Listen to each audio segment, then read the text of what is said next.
আমি বুর্জ খলিফার চেয়েও বড় টাওয়ার বানিয়েছি। সাবধানে নাসিম, বেশি নড়াচড়া করলে কিন্তু পড়ে যাবে। উহু, কিচ্ছু হবে না, কিচ্ছু হবে না।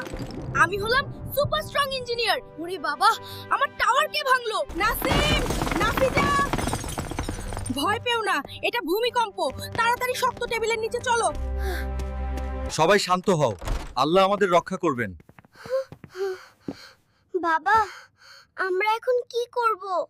সবাই শান্ত হও, আল্লাহ আমাদের রক্ষা করবেন। বাবা, আমরা এখন কি করব? বিপদে এই দোয়াটি পড়া খুব ভালো। বলো, আনতা ওয়ালিউনা ফাগফির লানা। ওয়ালি ফাগফির। ও বাবা, আমার জিহ্বা তো পেঁচিয়ে যাচ্ছে। বোকা ভাইয়া, আমার সাথে বল। আনতা ওয়ালিউনা ফাগফির লানা ওয়ারহামনা ওয়া আনতা খায়রুল গাফিরিন। মা, এই দোয়া পড়লে কি আমার টাওয়ার আর ভাঙবে না? আল্লাহ আমাদের রক্ষা করবেন, আর তুমি সাবধানে খেললে টাওয়ারও ঠিক থাকবে।